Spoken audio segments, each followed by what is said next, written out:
আসসালামু আলাইকুম। আজকে আবার একটা দুপুরে রান্নার ভিডিও নিয়ে চলে আসলাম।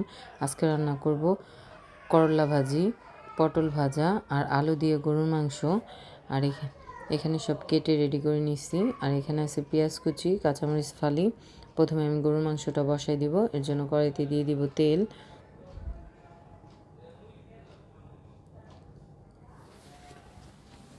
দিব গোটা গরম মশলা, তেজপাতা, গোটা জিরা, তারপরে দিব পেঁয়াজ কুচি। পেঁয়াজটা লাল করে একটু ভেজে নিছি। এখন দিয়ে দিব আদা রসুন বাটা, দিব জিরা বাটা, দিয়ে একটু তেলে আদা রসুন আর জিরাটা ভালো করে ভেজে নিছি। এখন দিয়ে দিলাম সামান্য পানি, স্বাদ মতো লবণ, মরিচ গুঁড়া, হলুদ গুঁড়া, ধনিয়া গুঁড়া। মশলাটা ভালো করে কষাই নিব।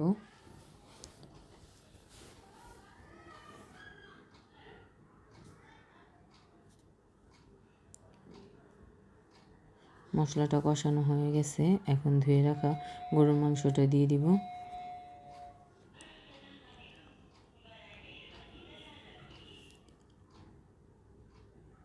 গরুর মাংসটা ভালো করে এখন কষাই নিব।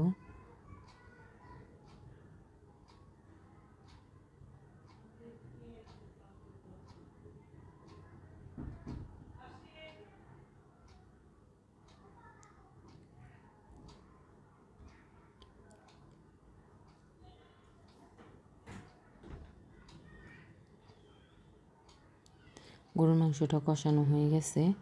এখন দিয়ে দিব ধুয়ে রাখা আলুগুলো। আলু দিয়ে আলু আর মাংসটা আবার ভালো করে একটু কষাই নিব।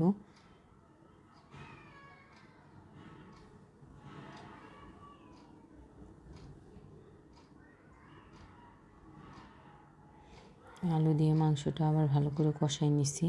এখন পরিমাণ মতন ঝোল দিয়ে দিব।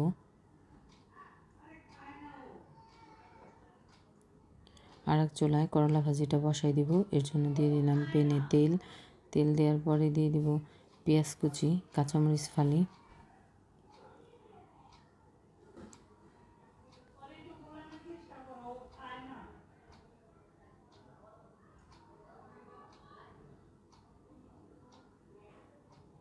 তারপরে দিয়ে দিব ধুয়ে রাখা করলা আর আলুটা,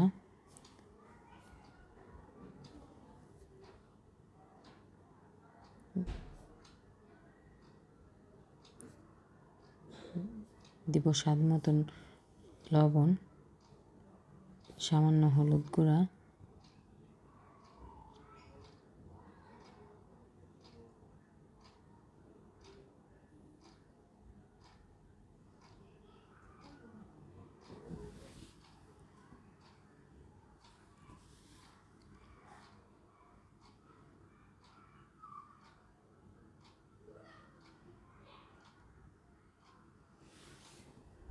এখন সব একসাথে ভালো করে মিশিয়ে নিব।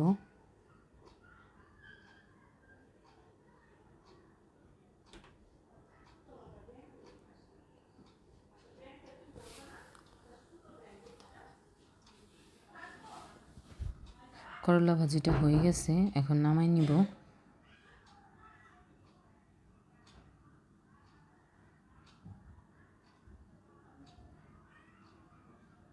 করলা ভাজিটা নামাই নিছি। এখন প্যানে তেল দিয়ে দিব। পটলগুলো ভেজে নিব।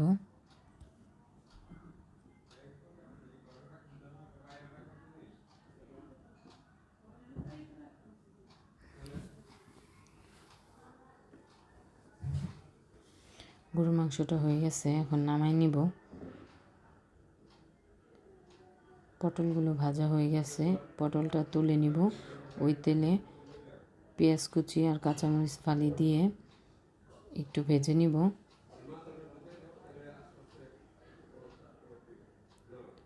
দিয়ে দিলাম পেঁয়াজ কুচি, কাঁচামরিচ ফালি, একটু লাল লাল করে ভেজে নিব। এখন যে ভাজা হয়ে গেছে, এখন এখানে দিয়ে দেব ভেজে রাখা পটলগুলো।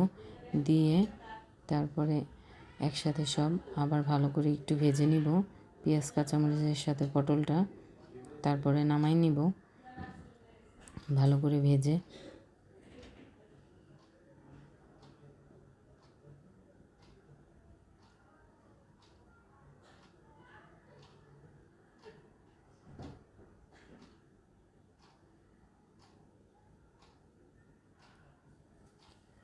এখন নামাই নিব পটল ভাজাটা।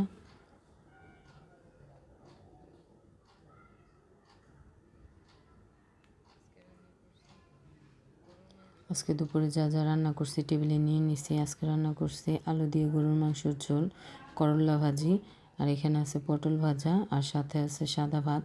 আজকের ভিডিও এই পর্যন্তই। সবাই ভালো থাকবেন, সুস্থ থাকবেন। আমার ভিডিওটা পছন্দ হলে আমার চ্যানেলটাকে লাইক, কমেন্ট, শেয়ার এবং সাবস্ক্রাইব করে দিবেন। ফেসবুকে দেখলে ফলো দিয়ে দিবেন। আল্লাহ হাফেজ।